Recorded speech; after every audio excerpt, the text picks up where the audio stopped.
The Scrimmage with Daniel Hargrove and Justin Domashevitz.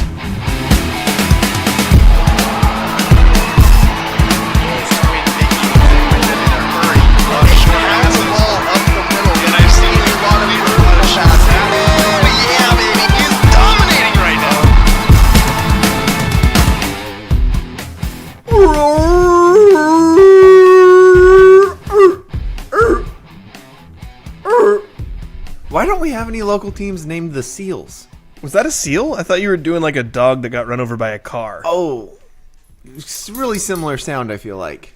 I always think of a seal as like just a classic like do real seals sound more like they have prolonged sounds? Do they go with like the mix of a wolf call and Yeah. a seal like I just Well, did the yeah, probably yeah. not. I think Okay. it's just the Yeah. The thought of seals makes me sad now because when you go to Seaside, have you ever been to Seaside? Yes. Okay, so Have you been to the there's like an aquarium Yeah, at Seaside. we just went there beginning of summer. The aquarium itself is pretty cool. Yeah. There's a spot where you feed the seals. Yeah. And they're just gigantic, fat, obese seals that obviously get no exercise and have no quality of life.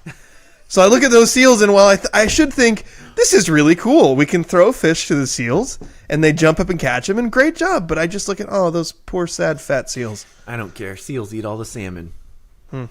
I mean, they're supposed to Not those have seals. They're a in large- captivity. They're supposed to have a large layer of blubber, Justin. That's true. They had an extra large layer of blubber. Okay, I'll Which, take your word to for me, it. makes sense because the pool that they live in is not very big. So there's No. not a lot of opportunity for exercise. Well, they do. There's the back pool there. A pool? The pool. Because there's a spot where, like, spectators are. Yeah. But did you ever see where the seals were, like, going to? No. Away to the left? No. Oh, there's, like, another place over there. You stop it. So I've been sad about these fat, sad seals for all this time, and they're actually fine? They're probably fat and sad, but Okay. it's not as sad as you think. Okay. Well, that's good to know. I feel better now. Yeah. Oh, I just remembered I should send our link to our friends and family because they're the only people that listen I to it. just remembered we're doing a show today. Welcome to The Scrimmage. I'm Justin Domashevitz, Daniel Hargrove here with me, as well as trusty producer Andrew Gross. And hopefully, as long as everything goes smoothly later when we're talking about local sports, we will have Aberdeen head coach Todd Bridge on with us to talk about their massive win over 10th-ranked Prosser on Friday, which was it was a big upset, huge statement win for Aberdeen. They're 3-1 on the season, and we're going to have a lot of discussion about that game. But for now, let's kick things off with the 2-minute drill. Let's go, huddle up! Gotta hurry. Hey, 2-minute situation, 44 seconds, hand the ball around. Gonna do it right. 3 jet Buckeye on 1, 3. The 2-minute drill starts now. Washington State beat Oregon State on Saturday in the Pac-2 title game. The Cougs moved up 5 spots to number 16 in the AP poll, and the Beavs dropped from 14, but only down to 19. Daniel, your alma mater, WSU, remains undefeated. Do they have what it takes to win the Pac-12? I mean, from what I saw in that game, they have the offense to win the Pac-12. I'm not sure about the defense, but the offense was awesome. Cam Ward was amazing, and there's some big-time playmakers. I think the defense might be a little too shaky, but if they get into a shootout with somebody, it's hard to pick against them. Like, that was a lot of fun. And also, it broke my heart. The Seattle Mariners were just swept by the Texas Rangers. Swept is putting it nicely, putting them 3 games back in the AL West. And Justin, is the world ending? Is the season over? The Mariners stink, and I hate them. Daniel, the Seattle Seahawks, I don't know why I put an H in that. The Seattle Seahawks Are they wearing hats? just came up with a big win over winless Carolina. They have now improved to 2-1 on the season, I think. Daniel, have they done anything? Have they done anything to make you feel more confident after that big fart in Week 1 against the Rams? I mean, I do love big farts, Cotton. So yes, Yes, I think that they look like a team that is Super moving Bowl in bound. the right direction. They've got a ways to go before I think they're Super Bowl bound. But this is a team with a lot of talent, and I think they're going to do just fine. By the way, the game's still going on. So Well, they're going to win. They're though. going to win, And except for Andy Dalton for the touchdown, and two of our guys just hit themselves. Oh, did I just jinx this so hard? Thielen just got a touchdown, and now He's on my talking fantasy smack. team. He's talking a Is it whole lot of possible- smack to Witherspoon, but Witherspoon should just be like, scoreboard, bruh. Is it possible for Justin to jinx a team that he's like only vaguely a fan of? Dude, somebody like. Next question. Oh, do we have another question? Oh, there is another question. That's why I paused so long. Several new rumors have surfaced this week regarding Damian Lillard's trade request from Portland to Miami. Toronto and Chicago reportedly are interested in acquiring Dame, and Utah, Brooklyn, Charlotte, and Phoenix could jump in as a third team in a deal with the Heat. Justin, as a Blazers fan, which of these partners is most appealing to you? Well, as a Blazers fan, which I am, biggest Blazers fan on the show, I think of the players that have been mentioned, the one that feels most appealing to me because it fits so well with Portland's roster would be DeAndre Ayton, former number 1 overall pick who plays for Phoenix. So if Portland can make a deal with Miami to send Tyler Hero to Phoenix and DeAndre Ayton ends up in Portland, that feels ideal to me. But I wouldn't rule out the possibility that there could be a multi-team trade that would end up being better. Sorry. You're good. I just realized that Thielen had a ginormous game on my bench. Also on my bench in the other league. Man, I've just been bad at fantasy so far. I I think 3 leagues is too much for me, honestly.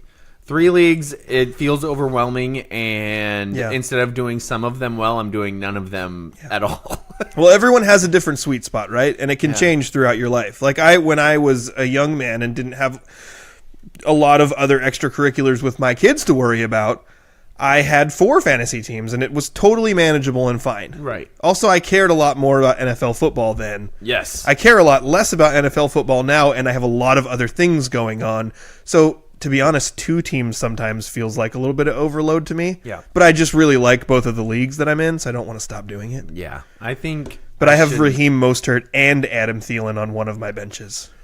That's a lot of points. That's a lot of points. A lot of points. A lot of points on the bench. I apologize for extending that 2-minute drill for so long. For some reason, I thought the CX question was the last one. So that's why I said I do like big farts, Cotton, and then just left it there, waiting for Andrew to hit the buzzer. And then got Which also- distracted by that. Which Well- also sounds like a fart sound, so True. I thought it would have been great. Well, we are nothing if not extremely professional. Yeah. I can mean, say that with confidence. so much confidence. Yeah. Justin, you watched the game. What did you think about Washington State and Cam Ward? Cam Ward is a freaking killer, man. Yeah. And who was the receiver for Washington State that was making all those sick catches? Dude, that is a name we're going to have to figure out. It was number Yeah. 3, I think. I'll look it up. But It was number 2 or 3, which is going to be tough because I'm pretty sure there's also number 2 and 3 on defense. Yeah, for I'll them. find it. But It's I think- college numbers. I think when I was watching that game, I was fully expecting Oregon State's defense to put up a little more resistance. Yeah, me too. Let's see. There's a guy for Washington State named Kyle Williams. I think that was him. He wears number 2. I think it was that guy, wasn't 7 catches for 174 yards and 1 touchdown. They also had Josh Kelly. He wears number 3. Okay. So there's 2 different guys. He had 8 catches for 159 and 3 scores. it? Yeah, those two guys both. There were some catches in that awesome. game that were amazing. Yeah. So amazing that Daniel kept yelling at the screen, just turn around. Because all the defensive backs needed to do is turn around and find the ball. But instead, the ball was sneaking around them, and the Wazoo receivers were just snatching them with one hand. Yeah, exactly. Literally, if they would have turned around, it would have hit them in the stomach. Yeah. Totally normal. So I do not understand. I don't understand defensive back coaching these days. I just don't. because you'll still hear people be like, well, I mean, that's a tough play. No, not even just that. The broadcasters were like, you can't cover him any better than that. And I'm like, yeah, you can. Don't let him catch the ball. Yeah. Sorry. I forgive You you. know what's better than playing really good defense and having the ball hit you in the back of the head? Turning around and catching it. Or just even turning around and knocking it down. Yeah. Finding it and impeding the receiver from being able to catch Also, it. you get so much more leeway if there is contact if your head is around. That's Yeah. the thing. If you turn guaranteed you can get away with having your other hand on the guy's jersey. Exactly. Yeah. Like that is, you will get away with that every time Yeah. if you're turned and looking for the ball. Exactly. In fact, you'll probably get an OPI or a OPI on you. Yeah, it's really rare to get OPIs. If you're I feel like if it's underthrown and you're turned around catching the ball, though, that's when you're going to get it. I'm not saying that it won't happen. I'm saying they won't call it. Right. Because that doesn't happen very often. And it drove me nuts as a cornerback. I just was going The through. secret is that Daniel was never a cornerback. He played receiver on the defense. That's a good point. I forgot to go through my notes before I wrote the 2-minute drill questions. I was going to ask you guys about this Yusei Kikuchi story from this week. Did you see it? No, I missed it. So he used to be a Mariner pitcher, and now he plays for the Blue Jays. Yeah. And he came out for the Blue Jays and had a particularly bad game. And then in the post-game comments, he said something like, I don't know, I had a hard time sleeping last night, and I only got about 11 hours of sleep. What? And so then it turned into Was this big... something lost in translation? No, it turned into a big national story. Apparently, he sleeps 13 to 14 hours a night. This guy! And only sleeping 11 was not enough for him. Which is crazy. Dude, Justin, people usually look at me like I'm crazy when I tell them that I have lived most of my life on like 5 to 6 hours of sleep. Yeah. You went through a large chunk of your life where you would get like 4. 2 to 4. Yeah. Yeah, try to steal naps when you can. Could you imagine 3 times the amount of sleep? I have overslept sometimes, and I wake up feeling really groggy. My thought was he must have just amazing, like, musculoskeletal, like, he's in really good shape there. Which makes sense because he's a professional athlete. But if I sleep for more than like 8 hours, I'm waking up with something asleep. Something's wrong. Something hurts. Your shoulder's out. Your neck's kinked. You know, when my son is the most sad after a long nap. Yeah. Like that, when that is the most unconsolable my 2-year-old will ever be, is when his nap is too long and he wakes up and he'll cry for like 45 minutes. Yeah. When it's too short, he's fine. When I'm tired, I also cry for 45 minutes. So, there's that. Yeah, I've heard that about you. Well, is there anything else from 2-minute drill you want to talk about? Do you have any Seahawks-related topics you're interested in? Or anything from the Pac-12? I mean, football-wise? I'm just waiting for the Pac-12, for the rankings to come out and Oregon State to now not be ranked. No, the they're out and they're 19. Are they? Okay. Yeah. Okay. So they got knocked down a few spots. WSU is Gotcha. 16, right? WSU is 16, correct. Yeah, okay. Yeah. Is So there they still- moved. WSU moved up 5 spots. Oregon State moved down 5 spots. Okay, that's good. Yeah. I was assuming that Oregon State wasn't going to be ranked anymore. Yeah, I was expecting WSU to be ranked like 18th and Oregon State to be out also. Is Colorado still ranked? Yeah. Are they getting that prime factor? They are. Somebody should send our link, by the way, to our text group with Ian and Rob. And then, Justin, are you in the group with Sean O'Neill? The baseball one? Yeah. Yeah. Because my texts aren't going through because we're out in the middle of nowhere. Oh. But I figured, like, hey, maybe they'll want to listen to our show. Wait, did Colorado drop out of the rankings? Yeah, they did. Oh, snap. They did drop out of the rankings. So did UCLA. So now they've got a couple of Pac-12 teams out of the rankings as they're just beating up on each other. Yep, that's what we all saw was going to happen, right? There's still 4 Pac-12 teams in the top 10, I believe. Yeah, there are. They're all right next to each other because UW is 7, USC is 8, Oregon's 9, and Utah is 10. And then you still have Oregon State at 19, and you have Wazoo at 16. I saw somebody say that UW could go undefeated the rest of the year, and they still would never get higher than 7.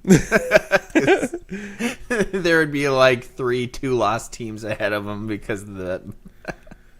I mean, that's possible. Like, It would be more funny if it didn't seem entirely plausible. Right. yeah. I mean, it is possible. Like, 7 is they probably would get a little bit higher. They might get 5 or 6. the thing is, there's 3 Big Ten teams in there, which I assume are all playing each other at some point. Because you have Michigan at 2, Ohio State at 4, There's like 40 teams and in the Penn Big State Ten, at so they 6. can't all play each other. No, it's the Big Ten. There's only 10 teams. No. Who would you say? It was Michigan, Ohio State, and Penn State. Penn State. Yeah, and then Florida State's at 5, Texas is at 3, and Georgia is obviously number 1 because they're in the SEC. Obviously. The best team in the SEC has to be number 1. Obviously. It can't not be. Yeah, because they play powerhouses like Vanderbilt. Yeah. Do you think anybody will ever just run a weird Google search and for Vanderbilt and just a plethora of my that's always where I go to. I always would say be Vanderbilt willing to bet every if someone did a deep dive Yeah. on all podcasts in the history of existence, which podcasts mentioned Vanderbilt the most, we'd be up there. we would be number 1.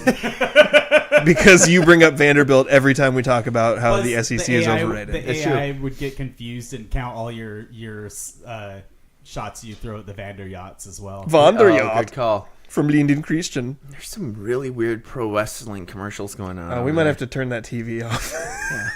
It's really We have 2 screens in front of Daniel today. and one's my face and the other's just random stuff, and it's both very very difficult. Producer Andrew, in his infinite wisdom, has realized that it indeed literally is best if we turn that TV off. Yeah, good call. Hey, we got somebody on the chat. So, who Coach is it? Daniel on the line. Oh, okay, cool. Okay. I've got an update for the goals later. That will be Sweet. coming. Awesome. Let's move on. Unless there's while he's gone. No, I was going to filibuster. You're ruining it. Was there anything else that you wanted to talk about from 2 Minute Drill? I don't have a lot of real serious Seahawks opinions because it's at a part of the season where I'm still trying to figure out who they are. The fact that they beat Carolina doesn't really make me feel that great. I feel I'm still reserving my right to have an opinion yet. Is that how I want to say that? No, I'm withholding my opinion so far on the Seahawks. I'm still not sure who they are. And then as for other stuff, they are injured. Yeah. As for other stuff in the 2 Minute Drill, like the Mariners, I'm just beaten and broken. See, as I a didn't fan. know if you'd want to talk about that. Jared Kelenic walks a lot now. Holy crap! Has he struck out recently? He struck out once today, but only once. Yeah. That's No. hilarious. Especially after last week's Stump Daniel, we were talking about Tony Gwynn's strikeouts where he struck out 188 times in a decade. Yes, just nuts. Yeah. Gosh, they scored a bunch of runs today, and yet there's some key moments where they just had some not competitive at bats. Mm-hmm. Like big time moment when you need something to be at least competitive, and it just wasn't. And you're like, man, even on the days you score 8 runs, one of the most glaring things is an offensive thing. It's like, how do you do that? But at least Canzone hit the ball hard at the end. Yeah. At least they scored runs and were fighting today. Exactly. Yesterday. Yeah, seriously. You start without Kelenic even in the lineup. Seriously, so dumb. And you start with you're in one of the biggest games of the year, and you have Dylan Moore and Sam Haggerty in your starting lineup. Yeah. And Ty France, who recently has been playing like a Frenchman. He's Poorly. I love Ty France, and Me too, but he he's so has bad been right now. so bad this year. Yeah, just brutal. And yet they just keep running him out there. It's really frustrating. Although he did go 2 for 4 today. Huge Kansas City fan though. Love those guys.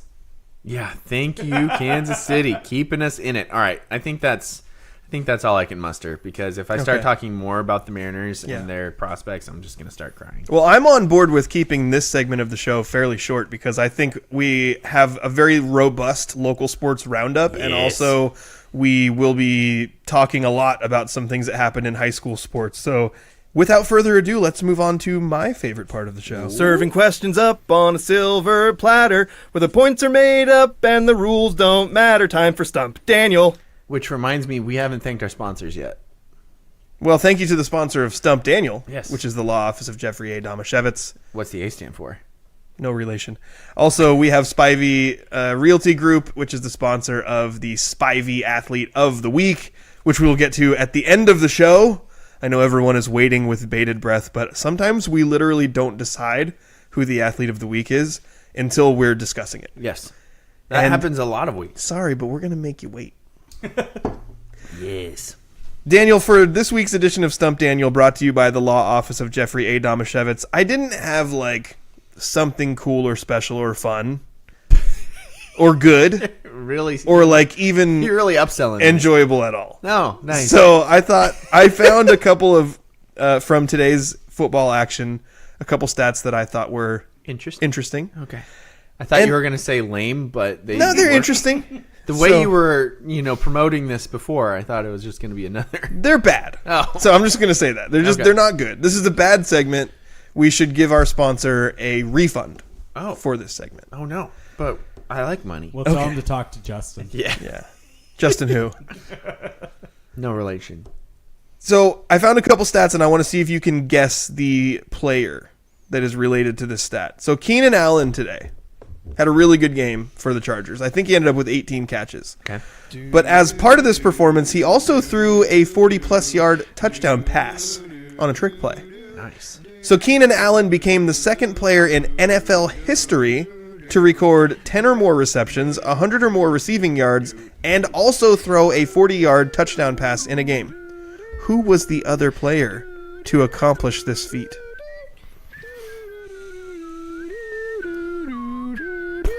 See, in my mind, I'm going through this. I've got a whole Rolodex of receivers or running backs. I know who typically I'm gonna throw. guess, Yeah. and I hate him. Okay. Don't like him. I also know who you're going to guess. Wait, so hold on a second. All right. Can I guess who you're going to guess? Should we just say it on 3? Okay. 1, 2, 3. Hines Ward. Also, that's not the correct answer. Okay. But I think we both get a point for having the exact same thought. And a guy we hate. Yes.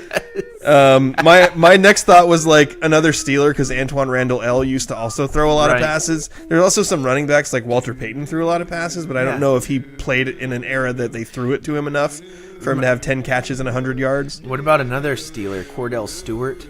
Ooh, that's an interesting one. Slash. He didn't catch enough. Well, he didn't have a position. He just played all the positions. Right. The answer to this actually is the GOAT. Jerry Rice. Jerry Rice? Is the only other player in NFL history to have 10 or more catches, 100 or more receiving yards, and also throw a 40-yard touchdown pass. Which is funny because I cannot picture Jerry Rice throwing a football. Neither can I. Can you? I didn't even know his arms made that motion. Yeah, they do. No. Well, they did at least once. Are you sure he didn't kick it down the field to him? I don't think that's legal. Probably right. It's called a punt if you do that. I'm still mad about that. Yeah. Next question, Daniel. Okay. Patrick Mahomes recorded his 22nd career game with 3 passing touchdowns. We've now descended to a point where you have a blitz ball in your hand and you're playing with it. I've got this wrench. It's a wrench. It's like a socket wrench thing. It's just in my hands. A bottle opener. It's also a bottle It's opener. also a wrench. Yeah, it's a wrench/bottle opener that was just on the table, so I'm just playing with it. I've been sticking my finger in the hole and swirling it around in there. It's very distracting. Anyway, getting back to what I was doing. Patrick Mahomes recorded his 22nd career game with 3 passing touchdowns and no interceptions. That time... It's a lot of touchdowns. Yeah. And it's not very many interceptions. It's no interceptions, as a matter of fact. No. If you think...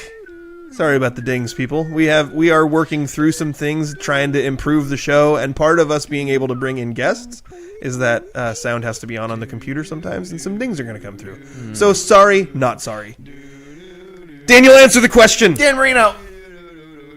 I'm sorry, but it is not Dan Marino. That was a very good guess. I mean, terrible guess. I was pandering. See, I knew you would at least say good guess if I said Dan Marino. You're right. You really hit a soft spot for Yeah. me there with Dan Marino. Yep. Yeah, and my Dolphins. Yep. Oh, they're your Dolphins again now, are they? They are after today. I rooted for them as a child, and I am reclaiming them as my team effective immediately. Nice. I sent in my application for fanhood. The answer to the question, in fact, You're applying for reinstatement? yes. Do you have a full-time person on call that just handles all of your fan paperwork? My attorney does it for me. Who's not related? Not really, no relation. He handles all that for me. Also, he's the one who handed down the fanhood of the Dolphins. So he's good with it. The answer to the question, in fact, as everyone who's watching this show right now is screaming at their phones or computers, it's Aaron Rodgers. Of course it is. You have to be a State Farm guy. So you're 0 for 2. Yeah. Bad job by you. Terrible. This has been Stump Daniel, brought to you by the law office of Jeffrey A. That was it? Damashevitz. And that will conclude this segment. I only had 2 shots. But we did get that Heinz Ward thing together. That was pretty cool. That was pretty cool. That was like a really good bonding moment. I felt really close to you in that moment. We were really connected. Do you know how many career passing attempts Marshawn Lynch has? 3. You're right. Woo! Give him a ding. Give him a ding. You're 1 for 3, buddy. Yeah.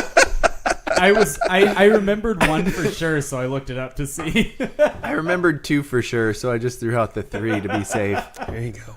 That's the way to do it. Educated guess. Yes. Well, I think unless you have anything else you want to get to, I'm really excited to jump into local sports. So let's thank our sponsors again. Which commercial are we doing here? The Is one it that the one that I need to do? No, the one that plays. Okay. So we are the Scrimmage, brought to you by Spivey Realty Group and the law office of Jeffrey A. Damashevitz. We're going to talk about a lot of local sports. A lot of it. On the other side of this commercial break.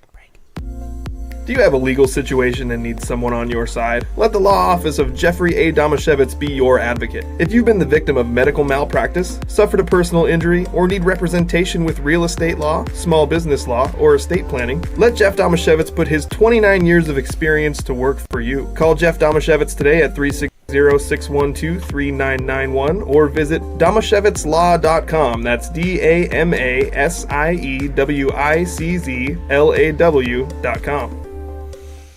Thank you again to our sponsors, the Law Office of Jeffrey A. Damashevitz and Spivey Realty Group. Realty is a weird word. Ever think about that? Realty. I'm thinking of like asking if you will switch out your wrench for this Sharpie because it's less threatening. But I'm a little worried that you'll start messing with the cap and get black ink all over your hands. That will definitely happen. Yeah. Also, which side is more intimidating if I wave it at you? The bottle opener side is bigger. It is. So, and it also seems more like sharp, like it could cut into you if I hit you with it. Not that I was thinking about hitting you with it, but is this side more intimidating, or if I turn it around to the wrench side, which is more intimidating? I think the bottle opener side. All right, I'm going to keep the bottle opener side up then. Also, the bottle opener side was a little confusing. That's why it was more intimidating, because it took me a second to realize what it was. Yeah. And then you're right. There's that like sharp bit in the hole. Yeah, right there. That'll scratch you really good. I think we're ready, and yeah, we are ready to go with the logo. I was trying to. You took my wrench though. I wanted to see. Where's the blitz ball? Yeah. I wanted to see if the Monte recap was the first game again, because I was going to read it. No, biggest game. Headliner goes first. Are you saying that Monte's game last week was the headliner? Yeah. When they blew out Columbia White Salmon? Yeah. What else would be? Let's get the local sport roundup going. Aberdeen pulled off an impressive victory at Stewart Field on Friday, taking out 10th ranked Prosser 27-25. Take that, Mustangs. The Stangs scored on the opening possession, then the Bobcats defense held them scoreless for almost 3 quarters, while Aberdeen built a 20-7 lead. Prosser scored 3 times in the 4th quarter, but Aberdeen's defense held on 2 2-point conversion attempts, securing the win with a stop with just 40 seconds left in the game. Grady Springer passed for 176 yards, including a 54-yard TD pass to Aiden Watkins. Springer also rushed for 31 yards and a score. Paul Baltazar and Nolan Cook teamed up for a huge play in the 1st quarter when Baltazar blocked a Mustangs punt. Then Cook scooped it up and ran for a touchdown. Aberdeen's other touchdown came on a run by Watkins, in which he appeared to score, but the officials ruled he fumbled before he crossed the goal line. Luckily, Edmund Brown pounced on the ball for the Bobcats. Aberdeen will start league play against Black Hills on Friday.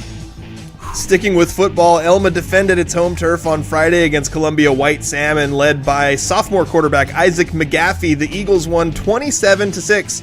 McGaffey, who was filling in for injured starter Carter Studer, rushed for a touchdown, threw a touchdown pass to Jacob Meadows, and returned an interception for a score. Elma also scored on a trick play when Bo Muller threw a 32-yard halfback pass to Jackson Schneider. The Eagles, now 2-2 on the season, will make the short trip to Olympic Stadium to play Hoquiam on Friday. Ian Cope and Daniel will be there to broadcast that game on 1490 KWOK. Hoquiam is coming off a 76-7 loss at Nooksack Valley. You didn't have to mention that. I didn't want to put a full story about it, so I thought I'd just throw it in there real quick. Fourth-ranked Montesano's football team hit the road for the third straight week and improved to 4-0 with a 35-7 win at Castle Rock. I was trying to think of a mean name to call Castle Rock, but everything just came out a little too dirty. That was on Thursday night. Ref shortages suck. Senior fullback Gabe Bodwell carried the load for the Bulldogs offensively. Offensively? Offensively. Gabe is so He offensive. was offensive with his offense. Little column A, little column B. With 193 yards and 3 scores on 21 carries. Athlete of the week? Monte sophomore quarterback Tyson Perry performed admirably in place of injured starter Jackson Wilson, passing for 122 yards, including a 22-yard touchdown to Tucker Eaton after a nifty move to avoid a sack. Perry also rushed for a score. Montesano will host Shelton on Friday in its last non-league contest. Raymond South Bend beat Adna 62-36 on Friday. Ravens quarterback Austin Snodgrass ran for 137 yards and 3 tutties, passed for 97 yards and 2 scores, That's 5. recorded 10 tackles, and had an interception return for a touchdown. That's 6. Athlete of the week? Robbie Stegall rushed for 116 yards and a touchdown while also racking up 13 tackles on defense. Farrell Johnson ran for 52 yards and a touchdown and also ran the opening kickoff back for an 83-yard TD. Oh, yeah. The Ravens will host Forks on Friday in South Bend. Sporks. In volleyball, Hoquiam took care of Raymond South Bend in straight sets on Monday. Hoquiam was led by Caitlin Broadhead, who had 12 digs and 28 assists, and Faith Prosh, who had 11 digs and 11 kills. On Tuesday, RSB Volleyball bounced back with a straight set win of its own over Chief Lashai in Puyallup. RSB was led by Cassie Koski with 6 kills and 8 aces. Aberdeen won a league... Aberdeen won a league volleyball match against Rochester on Thursday 3-0. As a team, the Bobcats served at an 87.5 clip, converting 63 of 72 service attempts. Claire Modiger led Aberdeen, going 20 of 21 from service line and 4 aces. Cameron Michaud dished out 22 assists, and Lily Camp led with 9 kills. Sorry, I got distracted on No the problem. last one. No in problem. golf, Aberdeen traveled to Alderbrook Golf Club in Union on Monday to beat Shelton 244-253. A trio of Bobcats shot a sub-50 round. Baylor Ainsworth shot a 42, Charlie Ansich a 47, and Hunter Isley a 48. I remembered. Okay, you paused for a second. I was just helping you out. Thank you. Yeah, just supporting you, like we did with the Heinz Ward thing. Hunter Eisel. Elma hosted Kalama at Oaks Ridge Golf Course on Tuesday and won 172-194. Grant Vesey led the way for Elma with a 41. Trey Yeager shot a 43, and Kaysen Seberg and Robbie Santos each shot 44. Sorry, we're getting some comments in. Sorry. Where are we at? Which one did you just read? Montesano There we go. defeated... Montesano defeated Lasseter 182-188 on Tuesday at Lewis River Golf Course in Woodland. I'll do 2 in a row. Monty was led by Aiden Sauer, who shot a 42. Elma's girls soccer team improved to 5-1 with a 1-0 win over River Ridge. Take that, River Ridge. On Monday, Betta Valentine scored the match's lone goal, assisted by Miley Seberg. The Eagles picked up another win on Thursday, 6-0 over Napavine.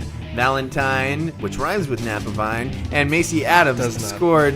What? Doesn't. It kind of does. It both has an I. Shut up. Then Macy Adams scored 2 goals apiece. It works in a rap song, Justin. Montesano improved to 4-1 this soccer season with a 6-1 win over Evergreen Vancouver. Bethany Henderson, Michaela Stanfield, and Jalen Butterfield each scored 2 goals for the Bulldogs. Monte coach Fidel Sanchez praised defenders Carson Winthrop and Dakota Parks for their ability to build plays from the back line. Could win a trip to the Parks. Aberdeen picked up its first win of the girls' soccer You are out of season control. on Tuesday. It's a lost cause. Topping Black Hills 4-0. Annie Tro scored 2 goals for the Bobcats. Abby Minio? Ooh, I'm sorry. Not sure about that one. I feel like I'm butchering that one. Sorry, Abby. Recorded 1 goal and 1 assist. Delaney Shoemaker also found the net for Aberdeen. The Bobcats picked up another league win on Thursday, 3-2 over Rochester in PKs. Mino. Sorry, I'm struggling with I that would probably say Minio, but I Minio. actually don't. I also don't know. Yeah, and Zoe Tro scored the goals for Aberdeen in regulation.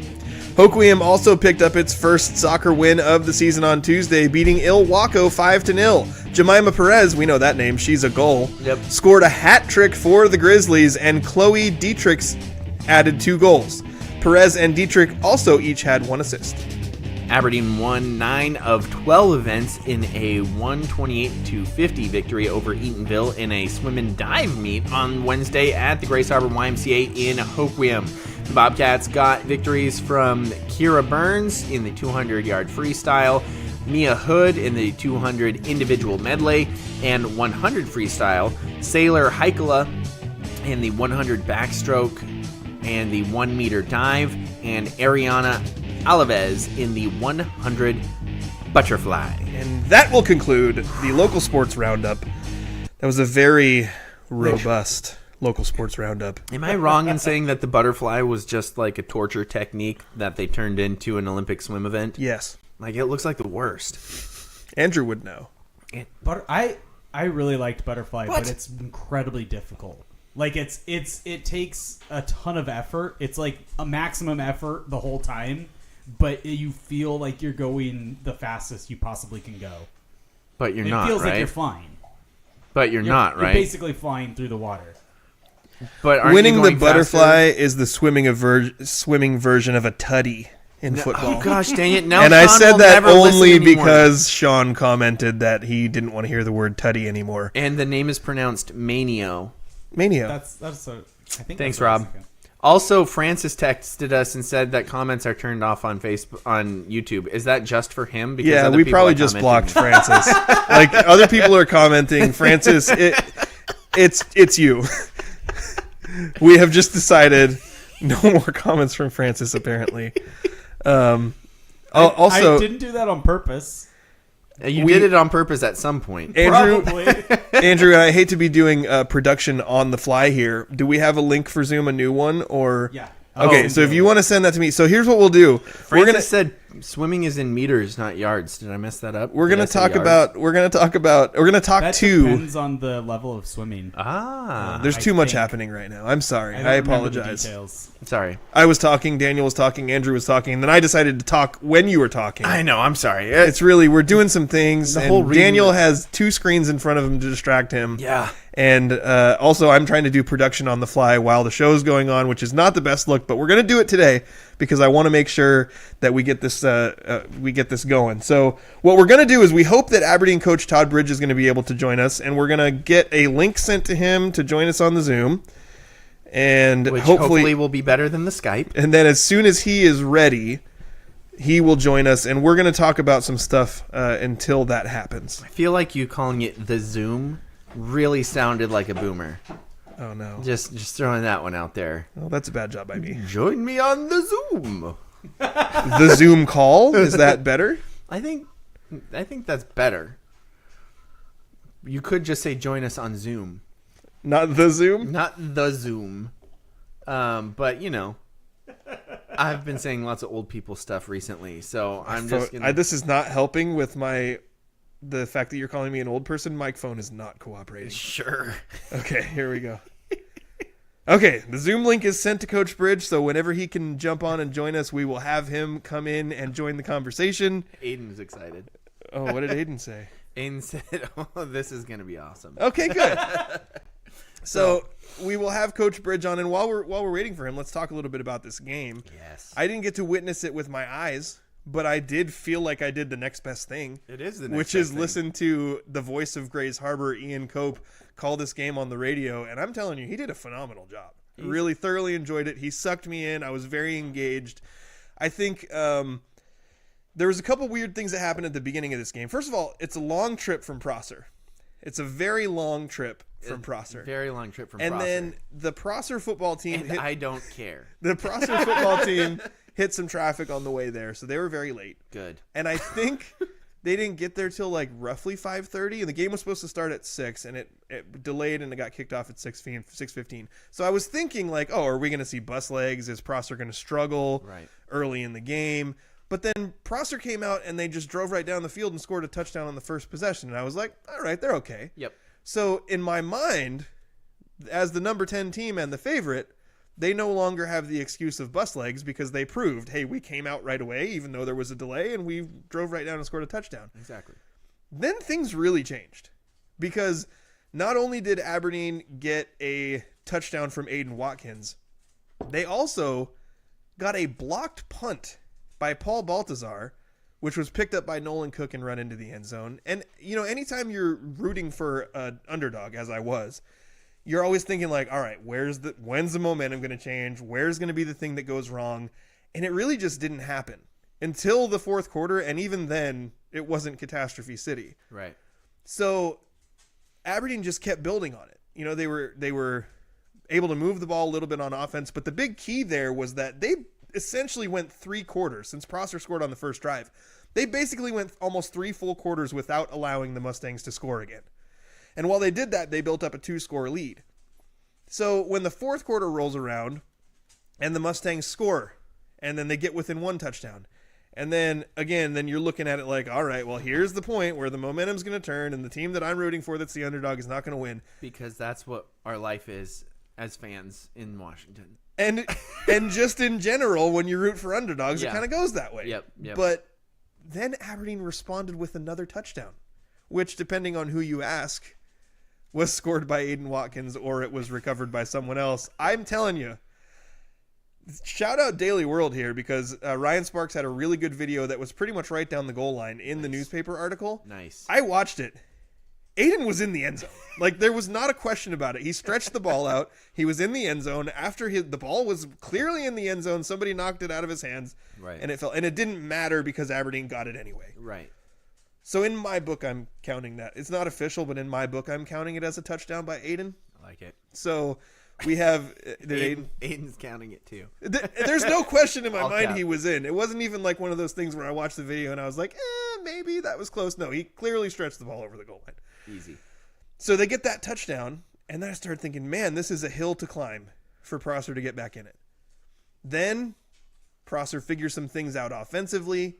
They score 3 touchdowns in the fourth quarter. One of the times they decided to go for 2 because there was a defensive penalty, and they got it shortened from 2 to 1 yards. I've seen it 100 times in high school football. When you have 1 yard to go, you decide to go for 2. The Aberdeen defense that was so stout for 3 full quarters turned him away. Nice. Didn't let him in. And Prosser has a big dude, like a really big guy, which you'd think, I want to say he's like 230 pounds or something. Like you'd think, I have a huge guy, I just give him the ball, he runs into the end zone, no big deal. No. Didn't happen. Then at the end of the game, with 40 seconds left, Prosser scored a touchdown to get them within 2 and had a shot to tie the game with a 2-point conversion. But I think it was Micah Schroeder coming in, applying pressure to the Bridge quarterback. Is here. Hang Oh, on. awesome. He'll be here in just a second. Okay, so we had, I think it was Micah Schroeder forcing pressure up the middle, forcing an incomplete pass, and at that point, all Aberdeen had to do was pretty much successfully make sure that they recovered the onside kick and didn't let something horrible happen, and they held on for the win.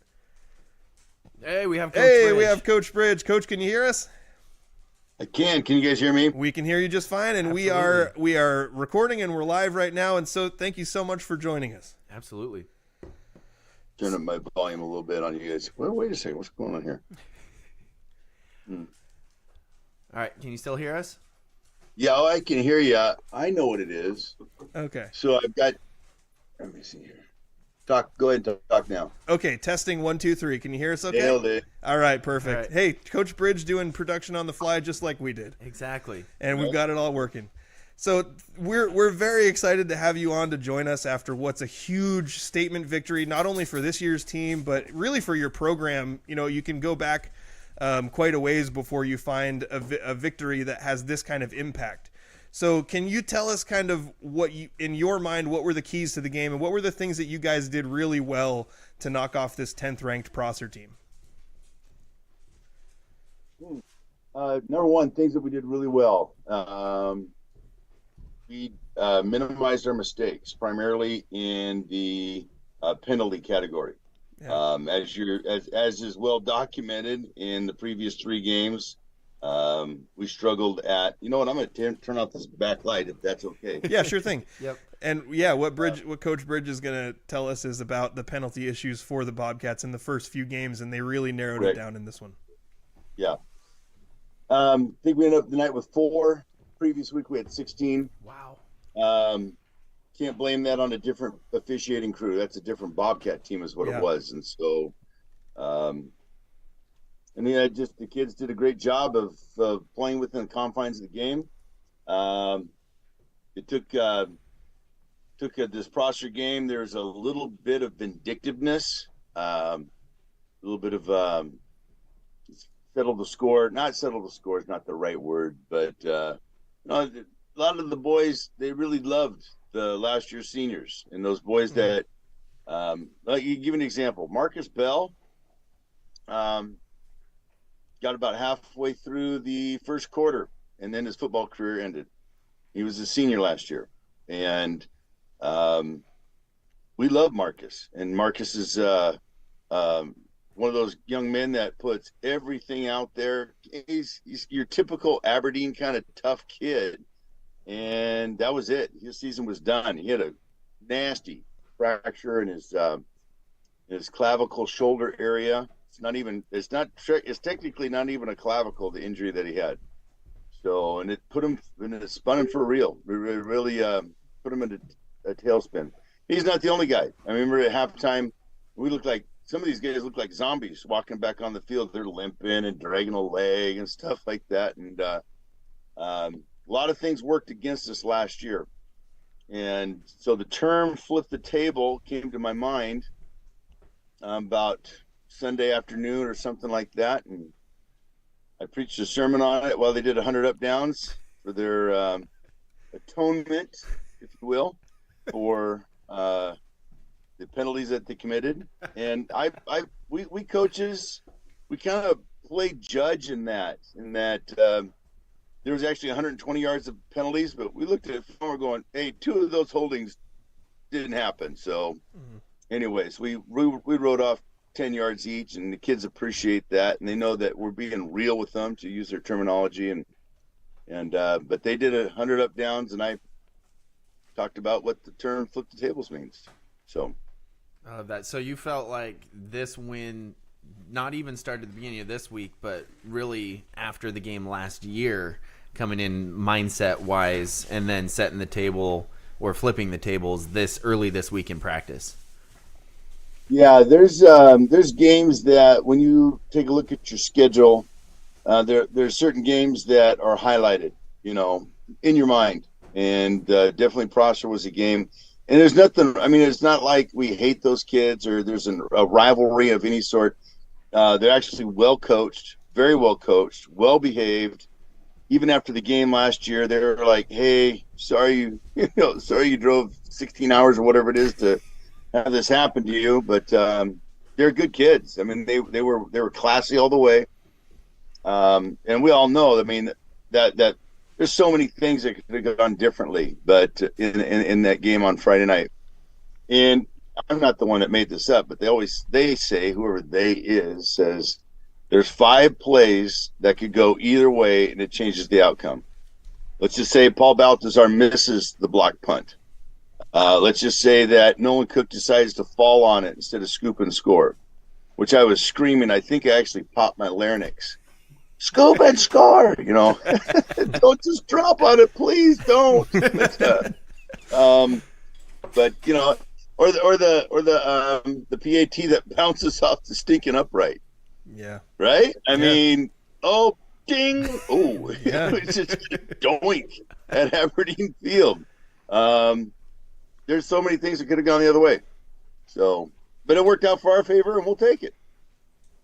I actually wanted to ask you a little bit about that Baltazar blocked punt, because often when I hear about blocked punts in high school games, it's usually some like, you know, what your fast linebacker or somebody who's screaming in off the side and gets in to block the punt. But you got Paul, who's, you know, pushing 300 pounds and about 6'5", getting in there, just bullying his way in to make that play. I was wondering, like, for you guys at that point, with, I think, was the game tied at that point, or was that the first score? 7.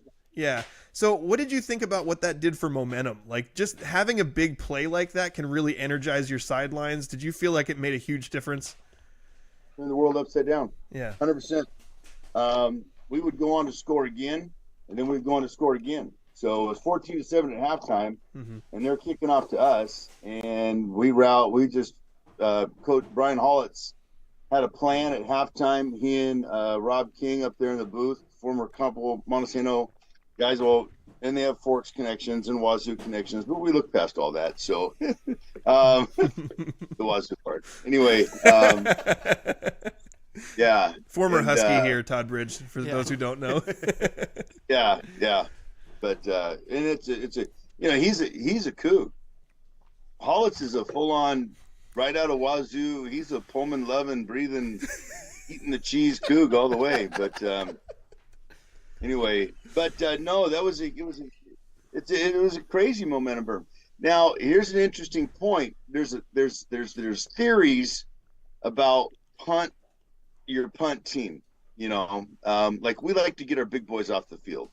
Jabron and Paul, Jaden Royborn, if he's out there, that's 1,000 pounds of human being and 3 dudes, and they don't need another 50-yard sprint. I mean, they're burning more calories than I am just sitting there. So we like to get them off the field as much as we can, and Prosser like to do that too. But because Prosser would leave their quarterback as their punter, and McClure would he's starting shotgun, and you don't know if he's going for it or not, right? I mean, they actually went out on 4th down a couple times, and we would shift, and sometimes we didn't even shift. And what I mean by that is that they shift. The quarterback drops from about a 5-step, 5-yard shotgun formation. He steps back about 8 or so feet. Now he's at about 8 or 9 yards. Pretty close. It's pretty close. And did they bring out subs? Did they get their big guys off the field? I have to go back and review footage, but it makes you think a little bit sometimes that if they're taking off their blockers and they're replacing them with coverage fellows, why don't we just run those coverage fellows off with our 1,000 pounds of human being that we have? And Paul blocked one Friday. Jabron blocked one the week before. Right. Oh, I forgot about that. That's awesome. Right. Maybe the coaching staff just kind of got lucky, right? To be honest. So we'll take luck. I say it. I mean, every Friday I'll get 100 times, Coach Bridge, good luck tonight. And I always say it's better to be lucky than good. But I'll take both. But anyway. Yeah. We'll get to some of the usual suspects in a second. We've got some favorites on this team who really stand out a lot every game, it seems like Aiden Watkins, and Patrick Walsh is becoming another favorite of mine. But I'm wondering is there somebody who maybe we wouldn't think of as much right off the bat, who either they made a bigger impact than normal or took a big step forward in this game to make some plays that you're really proud of in this game that maybe people outside the program wouldn't know about?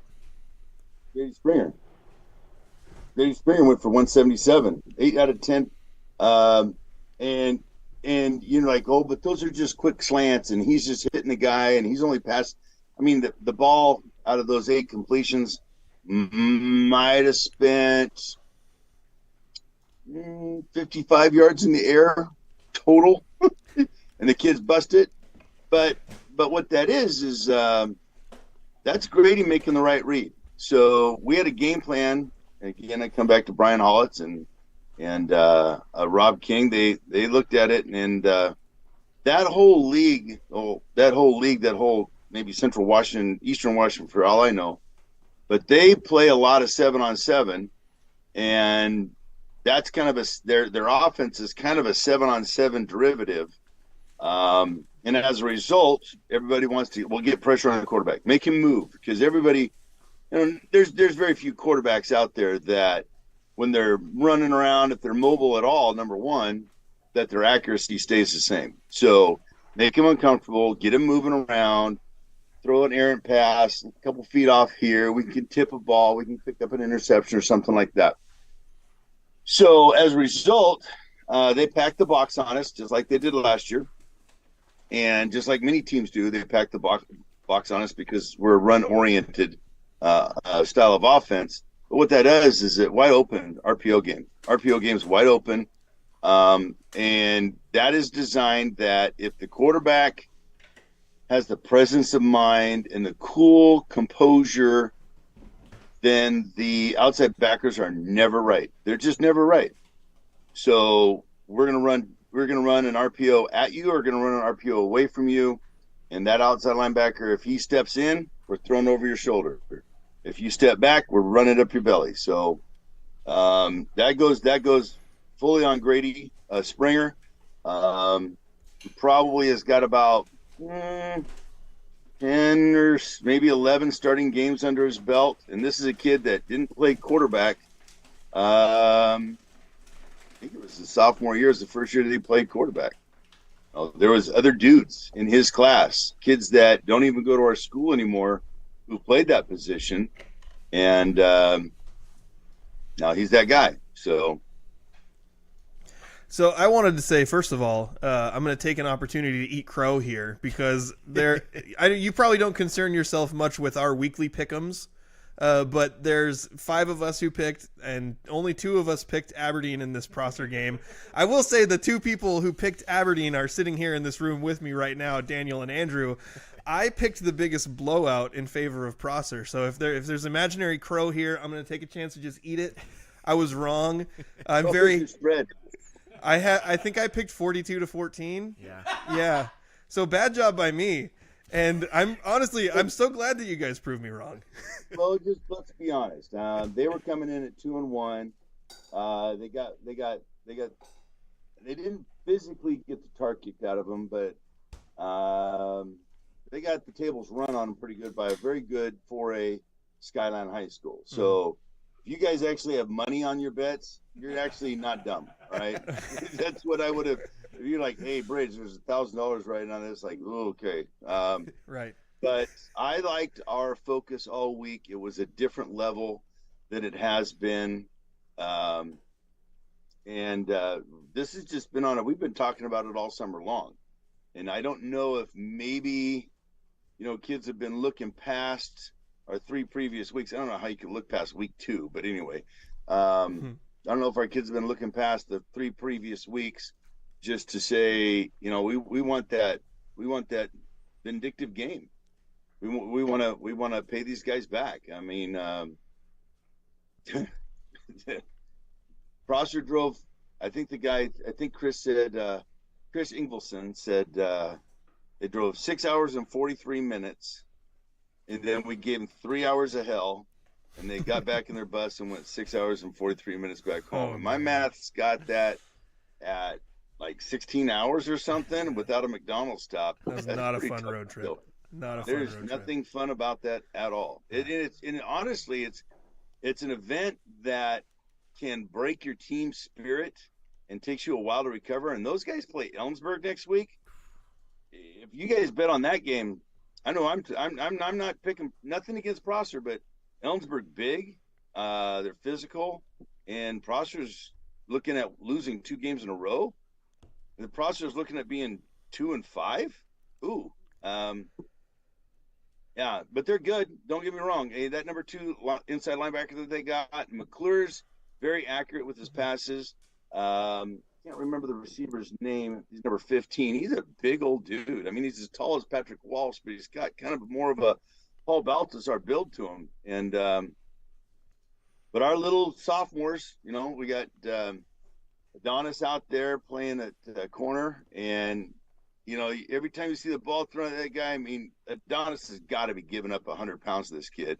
And he just like sucks onto his leg and like, thank goodness that kid's a wrestler because he's doing a single leg right now.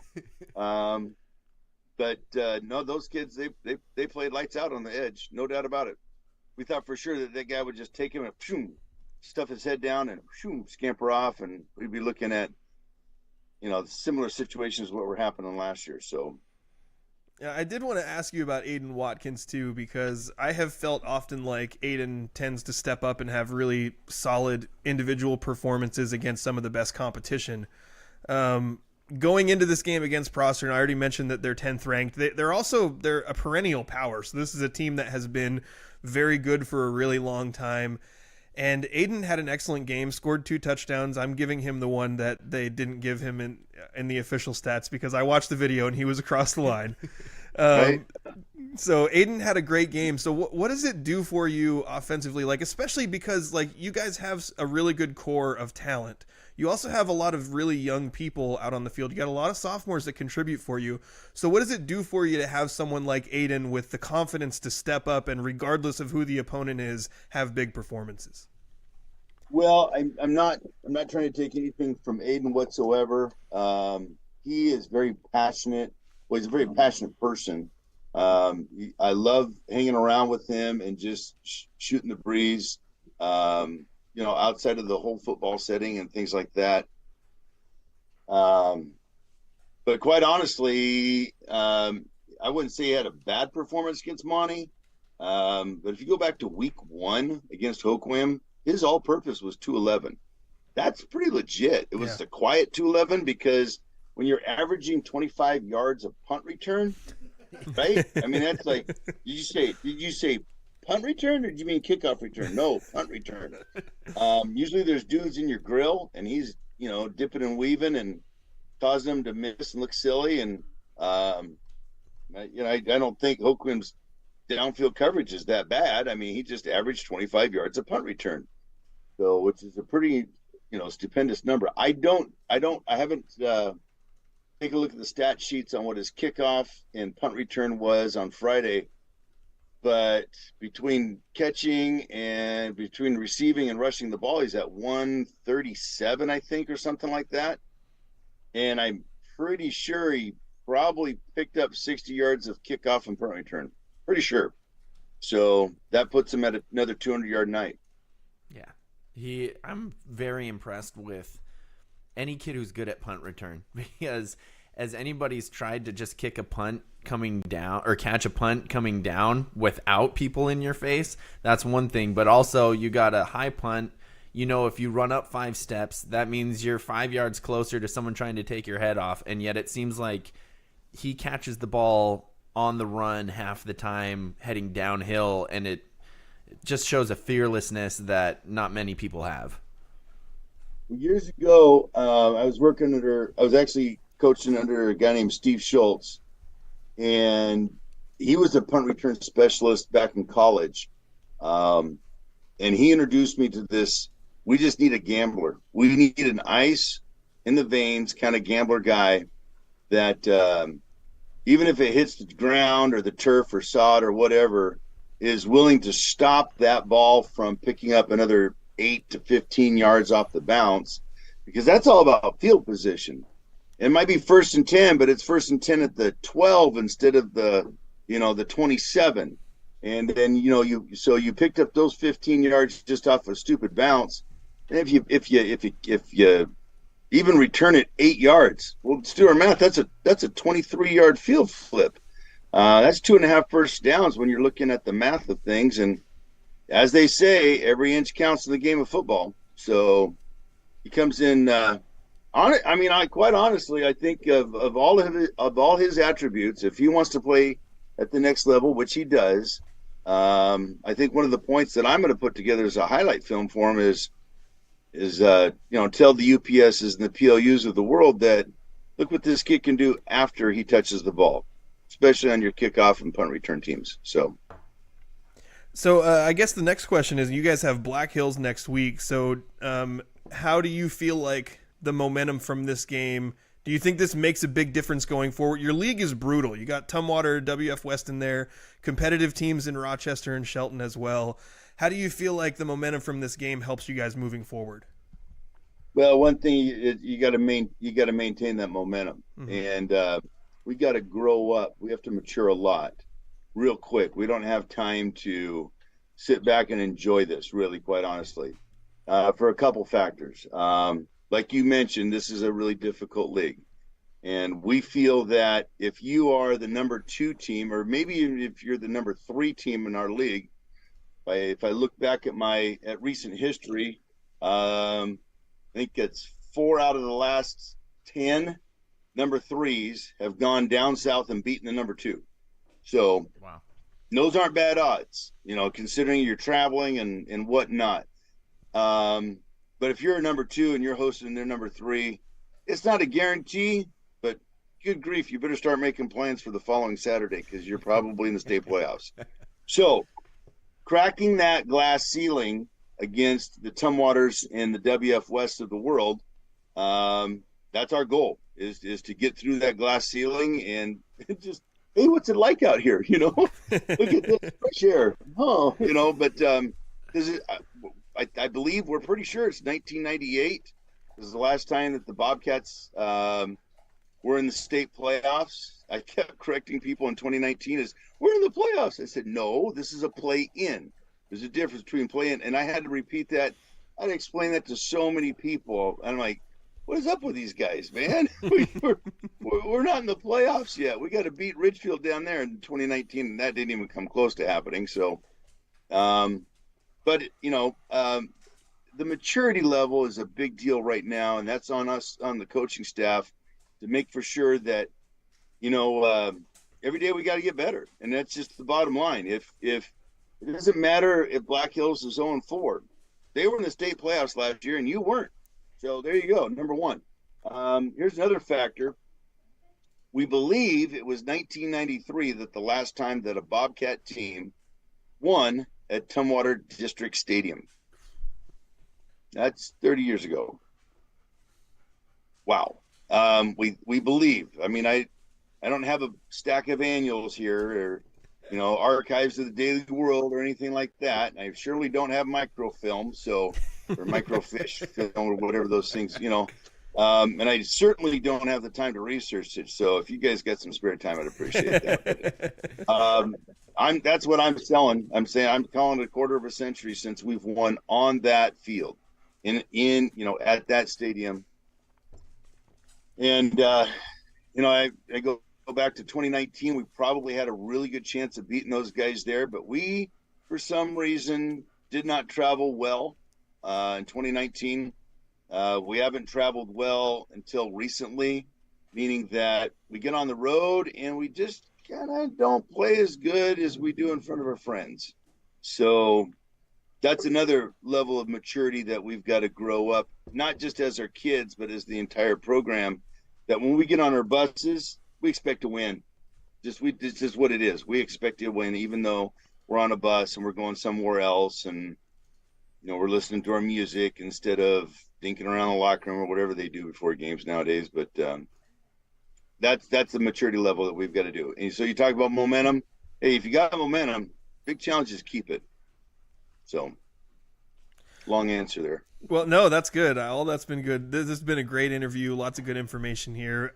We are definitely rooting for you guys all the way, and we'll be pulling for the Aberdeen Bobcats to get into that state playoff berth. I think that would be really cool to see. So we wanted to say thank you so much for joining us, and congratulations on a huge win. Did you have anything else about the game that you felt was important that you wanted to mention before we have you sign off here? Well, I'm gonna tip my hats to we talked a lot about our offensive guys and how they were a quick score and stuff like that, but there was a lot of defensive standout in moments where defensively, like that, an entire second quarter, there was a scoring drought.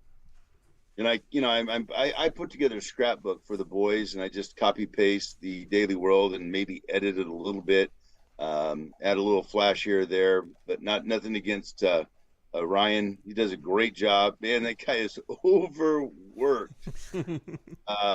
Sure. I'm getting messages from him sometimes at 3:30. I'm like, dude, go to bed. But if he does, we don't get a paper. So I don't know what you want to do there. But anyway, but it's just it's an excellent opportunity for us to do something we haven't done. Aberdeen hasn't done in a long time. Making strides at the program level, not just this group of kids, but at the program level. But our defensive coaches, John Takagi covering the secondary, again with the help of Rob King in the middle of all that, David Terrence up front, Brandon Brooks working with the D linemen a lot, and John Bowers that oversees the whole thing. They had a great game plan. We made adjustments after that first drive. I'm saying the first drive we looked at how Prosser was running. They run counter 2/3 of the time, and then they ran a wedge one third of the time. And that was all they ran offensively. So there's basically, if you were a defensive end or an outside backer, and we had our outside backers were reading hats. So I mean, it's a high hat, the guy's pass blocking. If it's a low hat, the guy's blocking. So read hats, and our defensive ends were pinching down pretty tight, but their aiming point was off of the outside cheek pad of the offensive tackle. Well, first play was counter, and I kind of expected them to throw the ball in the first play, and then they threw the ball, and what it was is the guy up in the booth is looking at their sideline huddle, going, "Oh, they're taking away counter by pinching down," and so they adjusted real quickly. And again, it's a great coaching staff that they got. They have lots of experience, lots of deep playoff experience. You talked about that a little bit, and I'll elaborate just in a second if we have time. But they adjusted and they logged it. So they would wrong arm our guy. They would wrong arm our defensive end and pin him inside, and that running back would bounce it outside, and they just scampered up and down the field. The first two plays were pretty much null and void in their first series, and the next five averaged like 15 yards of play, and they were running counter, the one thing that we thought we were pretty confident taking away. And then our coaches just made an adjustment on the sidelines, and we fixed that and kind of stuffed counter for the rest of the night. Now, we talked a little bit, I just brought it up a little bit about Prosser. I did some history on that. It was in I don't know if you guys go to the game or anything like that, but we do a senior profile. Mm-hmm. So we have two seniors that are on the sheet there, and then color copies. It's really nice. It's something that the kids can keep and hold on to for a while. Your program, by the way, not to cut you off, but your program is excellent. When we visited and I bought the program on my way in, it was pretty cool. Like lots of good notes about individual players and the game plan, or like what you know about the opponent and stuff. I was pretty impressed with that. Well, that's me. That's me stealing something from my college coach. Yeah. God rest his soul, but Don James and the UW program, they always had a senior profile on the front cover, and they would talk a little bit about him and on the inside. And I decided, because we have enough seniors, that I'm going to do two. And so I think it was actually, I don't know who it was. It was Patrick and Jabron this week. And then on the backside, that's just what I learned from Don James of being just being open with the public. Let people know that you kind of do know your X's and O's, even though you kind of wonder sometimes, scratch your head, like, I think I know what he's doing. And then just to kind of enlighten people a little bit of, hey, this is our mindset coming in, and this is the big picture of things, and kind of brings everybody in. The crowd kind of brings them into the know, if you will, of what's going on behind the scenes. And I don't have a problem with that. I'm a very transparent individual. What you see is what you get. If I'm ticked off, if I'm being a screwball, that one too. But one of the things I talked about on the coach's corner in the back sheet was the history of Prosser, and it is dazzling. I mean, it's not as maybe as glamorous as Tumwater's, because Tumwater's is the one that keeps knocking them out of the state playoffs. It looked like, but 7 out of the last 10 seasons that there has been a playoff. We got to go back to COVID, and there was no playoff that year. 7 out of the last 10 seasons, they made it at least to the quarterfinals. It's like, Wow. geez. And if a kid who is a freshman, let's say, and his team goes to quarterfinals at least every year, that's an extra 2 weeks of practice. And by gosh, that's pretty much a full season of extra play and extra practice that he got. And, you know, that's one of the things that really helps out the Montesano program is those kids get 2 or 3 weeks of extra practice every year. You know, and of course, we could be out practicing too, because legally you can do that, but I'd have about that many kids after day 3. So, like, this is dumb. It's raining sideways. What am I doing? I'm gonna go play basketball or wrestle, you know. So, Right. but that's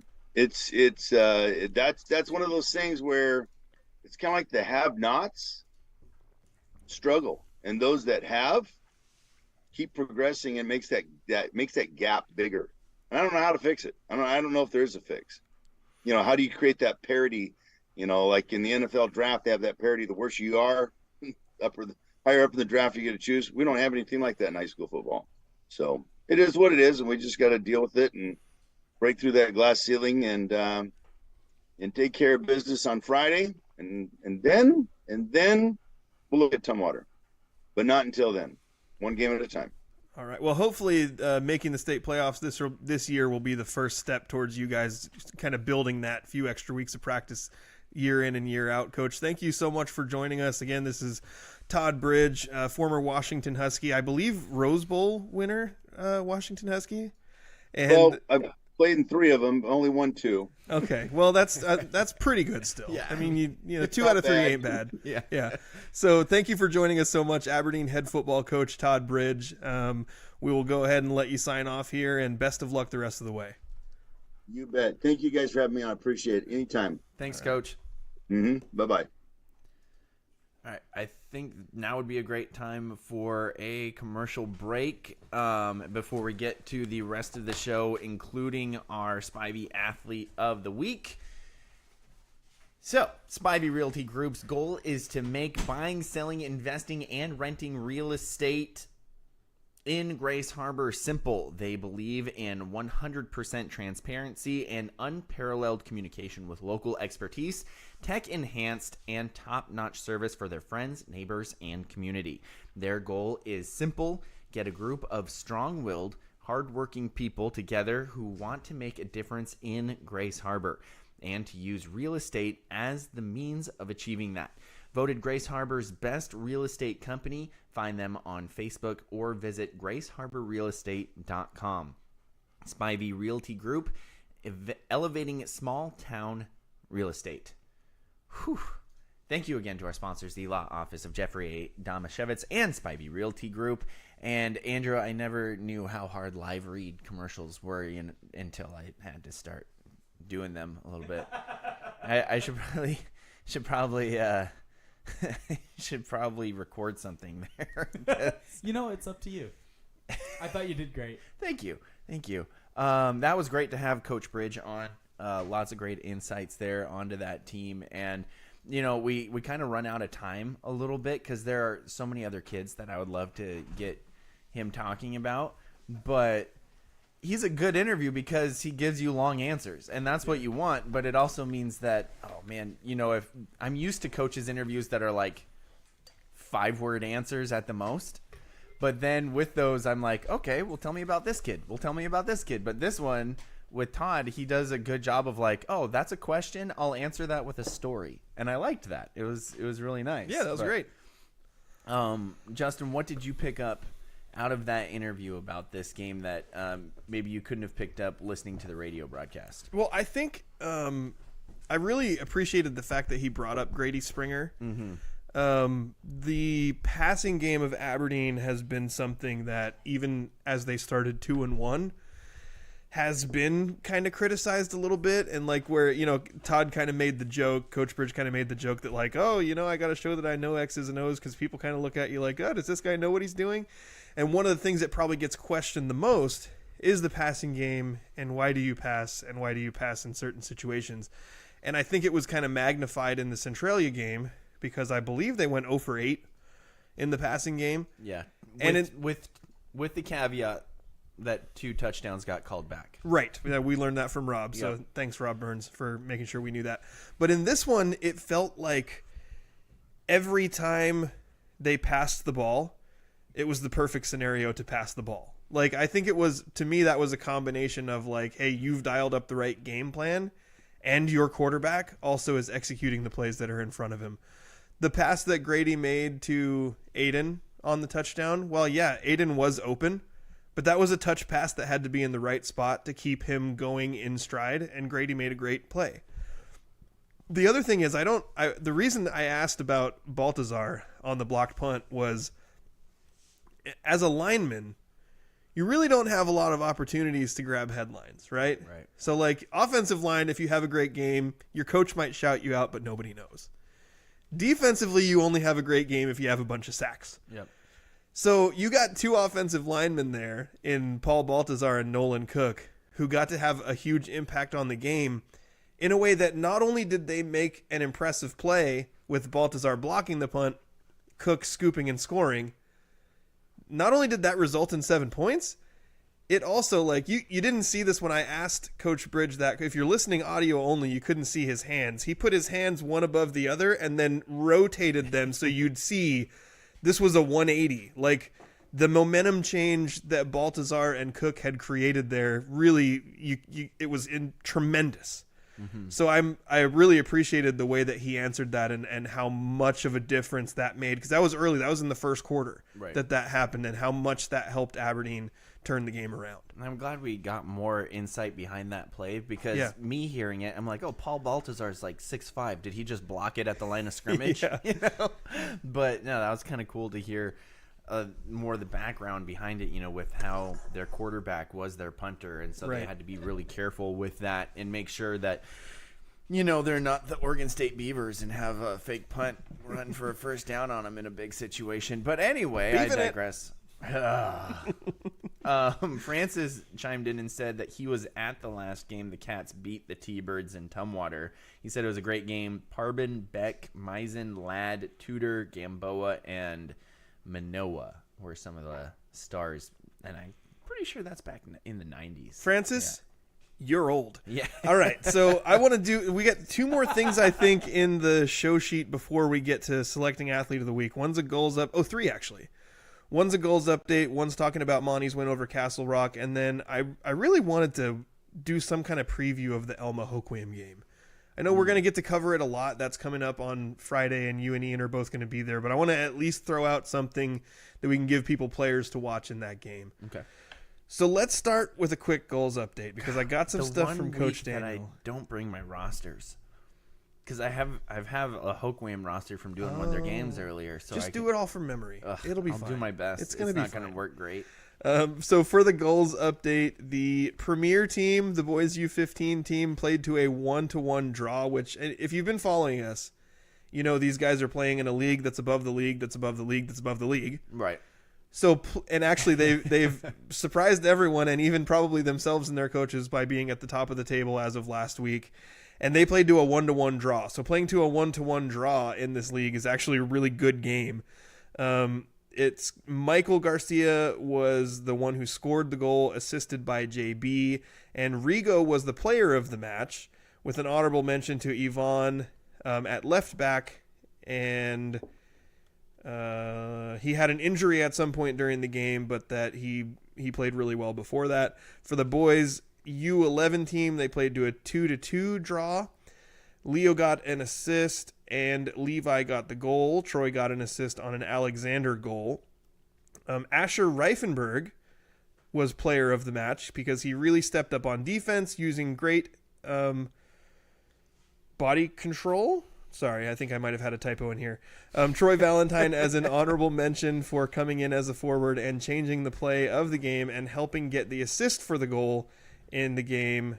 It was 0-2 in the first half, and the Goals had to make a comeback to tie that one up. For the boys U13 team, they got a 2-0 win.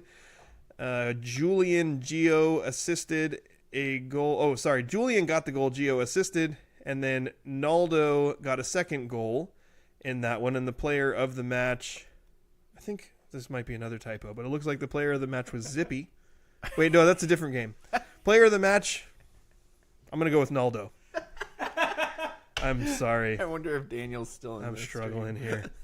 This is not Daniel's fault. This is my fault. The girls U14 team had a 1-3 loss and had a lot of chances and actually dominated the game, but just couldn't put the ball in the net. This is the one where Zippy comes in. Oh, okay. Zippy scored a beautiful 30-yard free kick in the second half. I don't know if anyone knows this, but 30 yards is real far. That's a long goal. That's a long way to score a soccer goal. So congratulations to Zippy on that one. And then in the Sunday game, they had a noon kickoff for the BO5 team playing Wenatchee, which was in first place. And they were still playing at the time this message was sent, and they were up 2-0, and then they ended up winning 2-1. So Ruben had an assist on an Yvonne goal, and Gio had an assist on a Javi goal. So that's your goals update. We also got, I'm assuming this is a little bit more updated. Okay. Because on the comments, Coach Daniel says BO9 Select won 3-2 in the final minutes versus NSC on a PK. Goals were Trevin, Talon, and Talon. And assists were Talon. Wow, Talon. A lot of Talon there. Talon. Are there two Talons, or is it just one Talon doing all this damage? Right. Player of the match was Christian Perez for playing center back. Not Talon? Right. After multiple heavy challenges. Maybe there's 3 Talons, and they all just did one of those things. That led to the team having 3 injuries and no subs. Honorable mention was Talon with 2 goals and an assist. I was about to get mad. Like, I don't get mad at Coach Daniel very often. He seems like a really nice guy, but Talon needed some recognition there. Oh, then he said, sorry, 2 players of the match. Neither of them Talon. Christian and Zeke. Zeke played right back and controlled the whole right side, playing as a wing and outside back the entire match. He also won the corner that led to the PK. This is actually one of the things that I appreciate the most about Coach Daniel, because when we often cover soccer, we're talking about goals and assists. Yep. That was why in the local sports roundup, I saw the quote from Monte coach Fidel Sanchez about the defenders. Mm-hmm. And I was like, I'm going to throw that in there, because we don't really mention the defenders, and many of them they play just as an important role as the goal scorers do. So one of the things I appreciate the most about Coach Daniel is he gives us a real good idea of how everyone impacted the game, not just the people who put the ball in the net. Absolutely. So that's our goals update. So let's move on to Monte's win over Castle Rock on Thursday. Yeah, it was weird. It was weird. I know as I was walking off the field with a few of the players at the end, they were going, and it's like almost 10 o'clock at night at this point. Right. They're going, oh my gosh, guys, we have to go to school tomorrow. It's brutal. Because they got, the hour and a half ride back, and then you're beat up, after this kind of game. Because I would say this was a 35-7 win, and it was a convincing win, and I think that Montesano played really well, but Castle Rock was not a pushover. Right. Like, whatever Montesano got on offense, they worked for. There weren't a lot of there were no Bodie bombs. There weren't any big 64-yard plays or anything like that. There was maybe a couple of explosive plays by Gabe Bodwell. But for the most part, these were long, winding drives they had to work for. Castle Rock is a very physical team. And on the other side of the ball, the Rockets actually drove pretty far into Montesano territory in their first 2 possessions and then just didn't finish them. So this was it's a Castle Rock team that I would not put in like the bottom rung of, wow, these teams are terrible. Like they're a team that's playing without their best player because Ibsen, I think is his name. I remember him from last year. He's a phenomenal athlete. He has a broken foot. Ugh. So he's out. I don't know if he's out the whole season, but he's a senior. I feel terrible for him. Yeah. I would also add that Castle Rock's quarterback, who I believe is a senior this year, and I feel a little bad for forgetting his name, but Castle Rock's quarterback played a heck of a game. He was responsible for the 1 touchdown they had because he was rolling out to his left. He faked like he was going to throw, faked like he was going to run. Then he goes up and he makes a throw into the end zone. He had another touchdown in the game that was dropped by a receiver. And then 2 plays when they were trying to come back and they started bombing the ball down the field, he threw on either sideline an absolute dime that they would have been really hard catches because the coverage was good. I think on one side it was Tucker Eaton and then the other one was Tarek Gunter for Montesano in the coverage. The coverage was good, But when you throw those deep balls to the sideline on the outside shoulder, there's a spot you can put it as a quarterback that makes it almost impossible for the defender to get. He threw 2 balls like that down the field in the second half when Castle Rock was starting to come back. So I thought his performance was really good, and overall I came away from it feeling like Castle Rock, not a bad team. I think for Monte, they had a backup quarterback in. Jackson Wilson's hurt. He's a broken collarbone, which is horrible and unfortunate. That Andrew, how does that feel? Andrew's had a broken It doesn't collarbone. feel great, Daniel. Yeah. And it just it always feels like it happens to the kids that like. Why does it always seem to happen to the senior? It happens to the senior, and it happens to the senior that when you talk to somebody, they're like, "Oh man, that kid works really hard, and he's lovely, and he's a great leader." And I think with Jackson too, like, did you just say Jackson was lovely? He's lovely. He's a lovely boy. I feel like that's the second time we've described a kid like that on this show. Who'd you call lovely last year? Are we sure it isn't just Justin being old? I think Justin is. He's lovely. Yeah. So I think the loss of Jackson is big, not only because you had a senior, and now Tyson Perry performed pretty admirably in his. What Rob happened? says this means he's no longer a backup. He's the starting quarterback. Yeah. Thank you, Rob. Sorry. So I interrupted you. no, you're good. I'm way too distracted by the comments. You went from a senior to a sophomore, and I thought Tyson Perry, like, considering the fact that this was his first varsity start as a sophomore, he played really well. He made a play that not a lot of people can make, I would say, where it looked like he was dead to rights for a sack, and the defender had him in his grasp, and he spun out of it, and then rolled out to the right, and then made a throw 22 yards down the field for a touchdown to Tucker Eaton, who I literally almost just called Malachi Eaton, but restrained myself and called Tucker. Well done. So he did well, but like Jackson is like he's been in the program for a while now. He's the quarterback who's not only going to be able to go out there and make the plays for you, but he was also the quarterback who was going to make sure that everybody else knew what their job was at all times. So there is a drop off there. Not because of anything that's wrong with Tyson, but just because it's hard to be Jackson. It's hard to be the senior quarterback who's been in the program for all this time. Exactly. I think the overwhelmingly obvious thing to me is that this offense will go as far as the line and Gabe Bodwell can take it. Because Gabe was punishing. I felt that as physical of a runner as Gabe usually is, he was on a mission.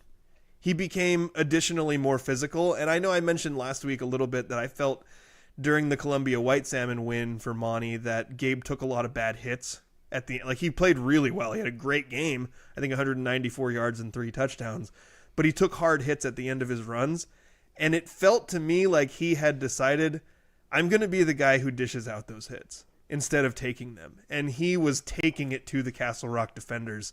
He had one truck that just knocked a guy totally on his butt. Gabe kept his feet and kept running. I was incredibly impressed with not only how he performed in the game, but also just the physical style and his mentality and the way he ran. So I think Monte they only have one more non-league game before they get into the league schedule. And this one's against Shelton, and it's at home. Shelton, it's kind of hard to sort out some of these things because when we use transitive law and we're also kind of using history, like Right. Rochester's generally been bad, right? Yes. Rochester just sort of kicked Shelton's butt. Oh, Montesano last year also kicked Shelton's butt. right. But I have not thought of Shelton as a pushover in any way. I think they've been a generally competitive team. You know, they were one of the teams that ended up with Aberdeen in that Kansas City tiebreaker at Right. the end of last season to get into the playoff. Right. So you have this game against Shelton, which you kind of wonder, you know, how competitive is that going to be? You know, Montesano's ranked 4th in the state. They've sort of just been romping all over everybody this year. The league is not as good as it has been. And as somebody who follows Montesano very closely, we kind of get into that scenario we've been in before. Like, are they going to be tested, like really tested, before the season is over? And it's a bad mindset because there's lots of potential trip-ups between now and then. Mm-hmm. You don't know what Shelton's going to look like. Eatonville and Tenino are kind of a mystery in league because Tenino has a brand new coach, and it's reasonable to think that they will get better as the season goes on. Eatonville's replacing almost every starter, so it's reasonable to believe that they will get better as the season goes on. So for Monte, I think the main thing is just not looking past any opponent, sticking with week by week. We got to put our best foot forward. We got to make sure that when we play games against teams that we're supposed to win, that we prove we're the dominant team and win consistently until we get to that crossover playoff game. Couple of comments hopping in here. Kyle Milinkovic says Rochester has Tenino's old head coach. Yeah. So their old head coach? That's what it says. Okay, so I knew somebody was increasingly better. Somebody was in Rochester running the Tenino offense. I knew that. I didn't realize that the head coach had gone there. That's interesting. That is interesting. And Rob says Rochester isn't bad. It is just in the thick of a big ass giant league. I don't know, man. Rob, they've been pretty bad for a long time. I've watched a lot of bad Rochester football, and not just when they play good teams. Yeah, but when they play bad teams too, like Centralia. Yeah. So I'm gonna have to call a little bit of an on that one. Yeah, Rob, we know more about local football than you do. I didn't say that. Rob Burns, former editor of the Daily World, in case anyone doesn't know who we were talking about here. So I think I don't really have too much more on Monte. I think talking about Tyson and how he performed admirably, I thought, in that new starting quarterback role, not a backup anymore. He's the starting quarterback. And then Gabe, Bodie Poehler also had a really good performance. And I think just, you know what? One other thing I would like to mention. Okay. For Monte, we've talked a lot about their defensive line, right? Mm-hmm. You got 3 seniors there, Gabe Bodwell, Tyler Johansson, Camden Taylor. And we went into that Castle Rock game knowing, all right, Castle Rock played Elma last week, and their offensive line was terrible. They couldn't protect the quarterback, and they looked bad on film. Not just from what I heard, but they looked bad on film. And I thought they did a lot of max protect, but I thought that Castle Rock's offensive front performed pretty well against Monte's defensive line. Like, they did a good job keeping him out of the backfield. I did think that freed up a lot of other people to come up and make plays, and I would commend the rest of Montesano's defenders for being able to come up and make those plays. I got to shout out Gabe Pahala. I thought he had a heck of a game. He's the junior middle linebacker for Montesano, and I think he performed really. I don't have any individual tackle stats or anything like that, but I do know he was in the middle of a lot of plays, and he's a big hitter for Montesano as well. Rob shouting back that no, Rochester is a 1A and a 2A league, like what others say about Aberdeen in the past. Aberdeen has moved up, and Friday proved it. Friday proved it. Props for that performance. Again, man. So you're saying that Rochester isn't bad because I think he's saying they're because just we smaller. but we always said Aberdeen was bad back then too. So just because they're a smaller team, why are you taking shots at Aberdeen? No, I'm like, as a Hoquiam fan, Daniel said that Aberdeen was bad. Well, I'm just saying, like, you're saying Rochester isn't bad because they never win, but just because their league they're in. What really if you add the what is the qualifier that Rochester is about to become a 1A Did team? we used to call Aberdeen good, but we were just like, they're just a small team, but they're actually really good. But Rochester is literally about to become a 1A team.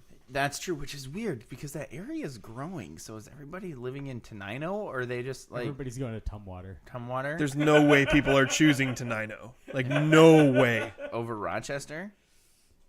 I would choose Rochester 100 times out of 100 over Tenino. Tenino? Eugene, Oregon? That's how I feel about Tenino. I know. You got Teslimo and you got Crochester right there. Both places. Just ugh. Just kidding. I'm really hoping that Kyle Milinkovic isn't from Rochester as we're saying this, but if you are, sorry, Kyle. Yeah, sorry, Kyle. We're rivals. It's been like that for a long time. And Daniel has a really hard time letting things go. That's absolutely the truth, because I was right about to say, even when Rochester was in the same league as Hoquiam, that was like, mark that one down as a 50-point victory in basketball. Even though Very good. Yeah.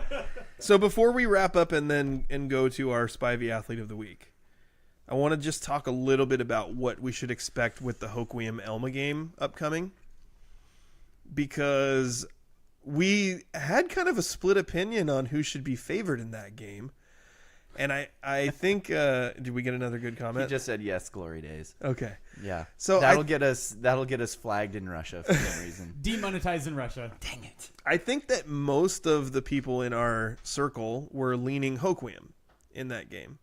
Well, I was. Is everybody else too? I think we got more Hoquiam response than we got Elma response, but I lean slightly Elma. And I think, at least in part, like, it might depend on who's quarterbacking. Like, is Carter Studer going to come back? And the only reason I say that is not because I don't have confidence in Isaac McGaffey at quarterback. It's because if Isaac McGaffey plays quarterback, then he doesn't have himself as a receiver. Exactly. So if Carter Studer comes back at quarterback, then McGaffey moves outside. They have more receiver options. Right. So I would tend to lean slightly Elma because I've seen what that offense can do when it spreads out and Carter Studer has a chance to just sit in the pocket and just deal the ball. But Hoquiam probably has the best athlete on the field in Xander Jump. So I'm curious, Daniel, kind of what your thoughts are. What are you looking at? Like, what are your key thoughts in that game? My key thoughts, my keys to that game for Hoquiam would be that they have to run the ball effectively so that Xander Jump can be effective in the passing game. And I think last year that's what we saw. It was a beautiful, dry, gorgeous night. And so when Xander did need to throw, perfect conditions for him to do so. But also they found a weakness in Elma's defense last year and just hammered it with the run game. So I think if they can find some sort of weakness in the running game or find something that works and just continue to go to it, I think that'll be a big key for this game. I mean, Dominic Stansteifer as a running back is someone who I think showed me something in the Aberdeen game that when he gets into space can be explosive. There wasn't much opportunity when Hoquiam played Aberdeen because it seemed like he was suffocated constantly. But if he can get some space, he can be a dynamic player. And then you have Xander Jump, who they find creative ways to let him be effective. And I think that he's just going to be – I think he's one of the best athletes in the Harbor. And so I think that when he has the opportunity to make big plays, that that's going to be huge for them too. Up front, they have to figure out how to make Elma one-dimensional. And if they can do that, I think they have a good chance of winning. So the thing for Elma is, for me, offensively, if Elma becomes one-dimensional, like they can't figure out how to run the ball, which I don't know if is true because, you know, Isaac Phillips is a good ball carrier. Right. And he might be able to get some things done. But assuming Carter Studer is back, you've got Isaac McGaffey, you've got Jacob Meadows, you've seen Ethan Camus come through for them in their overtime win against Centralia. There's enough different guys who have been able to make plays in that system for Elma that one-dimensional for Elma, if you can make them just become a passing team, is not really one-dimensional. It's multiple-dimensional. And I do think that Isaac McGaffey, you know, to me, has stood out as athletically phenomenal. Only a sophomore, but, you know, he might be a guy who you mentioned, you know, Xander Jump as one of the best athletes on the Harbor. From just a strictly athletic standpoint, I think we could be talking about Isaac McGaffey that way coming up in the next couple years. Did a kitten just run into a door? Is that what happened over there? Poor kitten. I think Hannah did that on purpose. Yeah, she did. So, unless, do you have anything else you want to add about that? I still think it's going to be a pick'em game, Yeah. right? Like, this is not a... Even as a Hoquiam fan, I'm not even going, like, Hoquiam by 3 touchdowns. I'm like... Hoquiam 24-22, you know, This is going to be tight. And you know what? That is even back when Hoquiam was really good. I mean, Elma was going through a good run there too, but like those years where it was Hoquiam, Monte, and Elma, and everybody was like, "Oh, this is going to come down to it," because Hoquiam had some really good teams. The Elma games always turned into just absolute slugfests. So I think this is going to be more of the same. And I think the other thing, just as kind of a parting shot here, this game is really important. So I would like to make sure that everybody understands that even though this is not the best Hoquiam team we've seen, and this is not the best Elma team we've seen on the grander scale, when we're talking about playoff implications, this game is vital because the Evergreen League is wide open, and our district has 4 allocations this year. So that means they only have 5 teams. Yes, That's kind of crazy. so right? the top 4 teams in our league will play in a district crossover game. Right.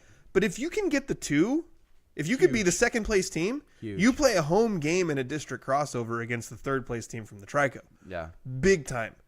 We have no idea how good Eatonville is. Yep. Tenino seems horrible right now, but as I mentioned, new head coach, we can see how they turn it around. Elma, Hoquiam. So you got Monte, who seems to be, we're not in league play, so who knows, but Monte seems to be clearly the best.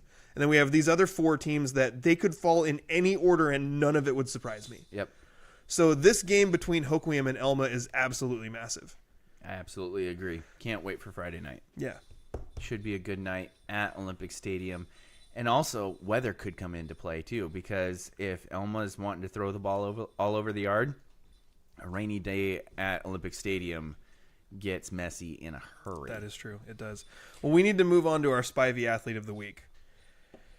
Yes, we do. We have several nominations, and a couple of the people in the nominations are athletes we haven't discussed yet. So let's go through the list. We have Gabe Bodwell from Montesano football. We already mentioned he had 190-plus yards and 3 touchdowns against Castle Rock on Thursday. Aiden Watkins for Aberdeen.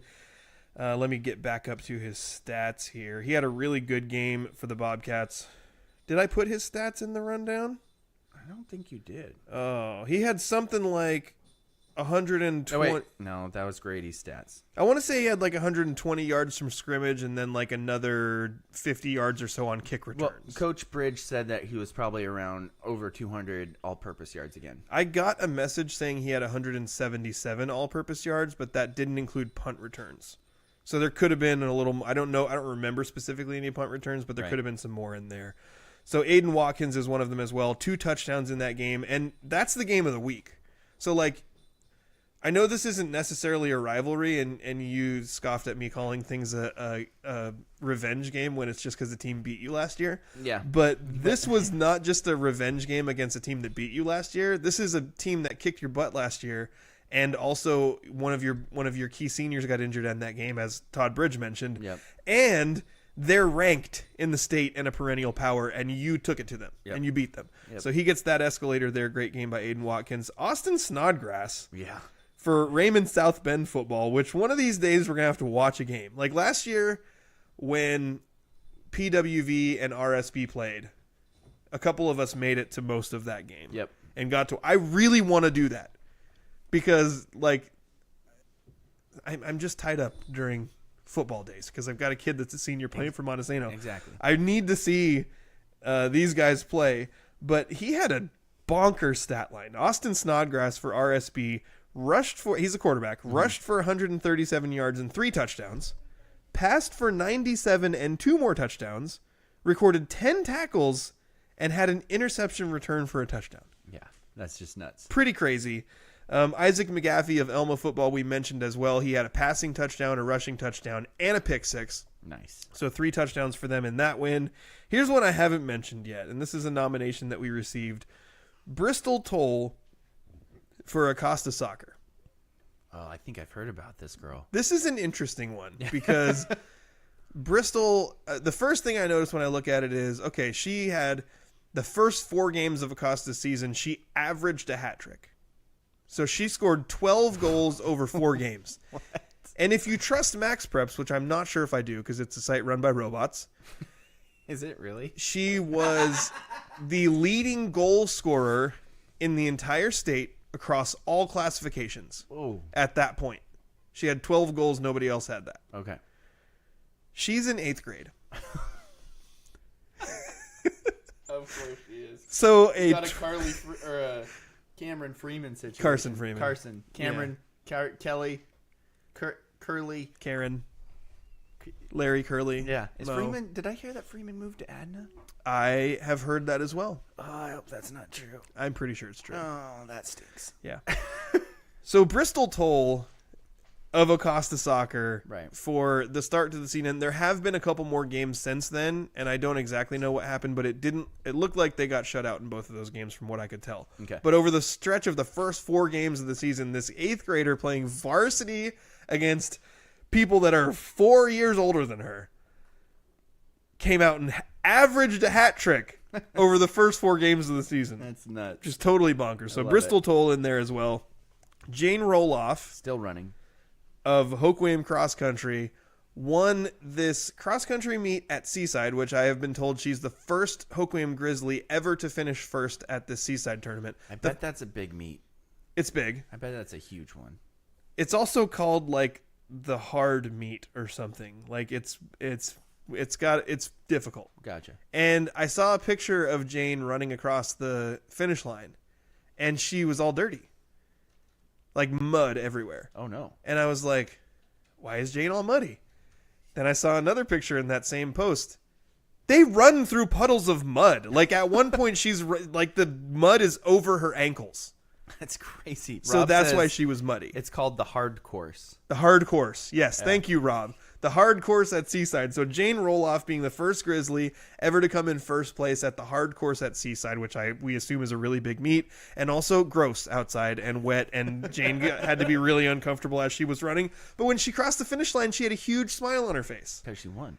And also, running is nothing to her because she just does it because also not probably human. Maybe robot, maybe cyborg. We're not sure. Yeah. It's But one of the two.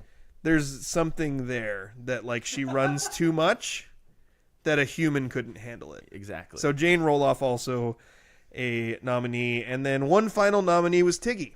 Hey, Tiggy! I thought you'd like this. I learned recently that this is going back a couple weeks, but Tiggy led his intramural dodgeball team Let's at go. St. Martin's to a championship. Yes! So congrats to Tiggy on your intramural dodgeball championship at St. Do Martin's. we have no stats for this game? Championship. Come on, Wow. Francis. It's called rings plus minus. No stats. Rings, 1. Plus 1. Rings. You put Tiggy's rings in a box and you put everyone else's rings in a box. Tiggy has one, everyone else has no. Not None. even the rest of his team? He just, Well, no, they get a ring. Actually, I'm assuming they don't get a ring. Probably. But, like, there's something when you win a title, you're supposed to get a ring. Like, earlier when we were talking to Coach Bridge and I said, I think you won a Rose Bowl, he held his hand up Yeah. to show us that he had Rose Bowl rings. Yeah. Like, you get a ring. It's a thing, right? Yeah, it's a thing, but probably not for an intramural title. They probably get a T-shirt. It's kind of like a rec sport. You could wear the T-shirt around your finger. You could? Yeah, definitely. I've worn T-shirts around my finger. I'll prove it to you, You right do now. have sausage Give me your fingers. T-shirt. Okay. You just really wanted to take off your shirt anyway. So we got Well, lots of good nominees lots of for good athlete. I have a way that I'm leaning. I'm curious which direction you're leaning. Gabe Bodwell. I'm leaning towards Austin Snodgrass. Apparently, I'm becoming an RSB fan, but I mean, this is an all-around killer of a game. It's against Adna, one of your league rivals. I feel like that's an escalator there, and that game was nuts. I love the performance by Bodwell. It was massive. I love Aiden Watkins' performance as well. You're right, that was the game of the week. Massive upset. All the escalators are in there as well. McGaffey that had a heck of a game. Bristol Toll, she needed to keep scoring. No, I'm just kidding. No, I love that too. 12 goals over 4 games is not enough for you. Yeah, Jane Roloff at the hard course is awesome, but I think we've said this before. It's really hard to win athlete of the week as a cross country runner before at least districts. Yeah. This would probably be as close as you Maybe could the league possibly meet. get. We'll see how things go. Yeah. And then I'm sorry. I don't think I'm definitely not leaning towards Tiggy here. As much as I love Tiggy. What? I was leaning towards Tiggy. That was when I said I had a direction I was leaning. It was going to be Tiggy. I'm sorry, Tiggy. Intramural. As someone who played intramural sports in college, I thought you would appreciate this one more. It is impressive. I never won an intramural championship. You had a pretty good flag football team, though. No, actually, my flag football team sucked. Oh, In intramurals. okay. Well, never mind then. I did win a slow pitch playoff game once, Oh, but it was just one playoff game. So if you put all of your intramural rings in a box, and you put Tiggy's intramural rings in a box, he would have one, you would have none. Well, I think we already mentioned that neither of us have any because they don't give rings for intramurals. I'm not really sure what the box represents in this scenario. Like, why is it even necessary to have a box for the rings? It could be a bag. Or just nothing at all. Like, you put them on a table. But then what does the table represent? What's the symbolism there? What? Okay, we're traveling down another rabbit hole. What does it all mean? This show... Who are we? Why are we here? What is... Hannah about ready wants to to know kick the us same out. thing. Why are we here? Hannah's about ready to kick us out. It's almost 6:30. So Gabe Bodwell, and then we just move on? I'm going with Austin Snodgrass. I am open to other votes, though, but that's where my vote is going. And then hopefully somebody not for Raymond South Bend does something next week because... I have two notes. Okay. One is, when I got this message about Bristol Toll earlier this week, I thought, there's no way anybody's going to do something that's going to top that. Right. Bristol Toll is going to be our athlete of the week.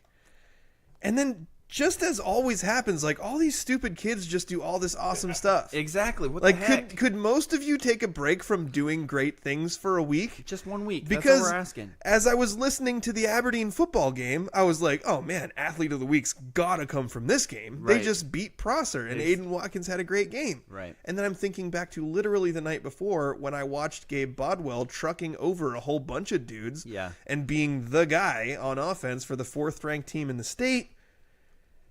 And then I saw what Austin Snodgrass did, and it cheesed me off. Like, I'm angry about it. Because, like, I want to give all these other kids, and not just a bunch of Ravens over and over again, the athlete of the week, and instead it's Austin Snodgrass is our Spivey athlete of the week. And I'm not happy about it. Congratulations to Austin Snodgrass. Stop being so good. You are Spivey Real Estate Group athlete of the week. Well done. The award stays with Raymond South Bend this week. Absolutely ridiculous. Sorry to Cohen Anderson, who said it's got to be Gabe. No bias either. He does it every game. I like you sticking up for your boy Cohen. Yeah, absolutely. That's huge. But no, it's Austin Snodgrass, and Justin's not happy about it. I'm not happy about it. But congratulations, Austin. Good job. Also, honorable mention, Tiggy. Yeah, that's going to do it for our show today. Thank you again to our sponsors, Spivey Realty Group, the sponsor of our Spivey Athlete of the Week, and the law office of Jeffrey A. Domashevitz. So, for my co-host, Justin, I'm not happy about it, Domashevitz. And my co-host, Daniel, put all my intramural rings in a box, Hargrove. And our trusty producer, Andrew, please be quiet, gross. And our spectator, Hannah, why are you here? Gross. You've been listening to this scrimmage. Also, gluteus maximus.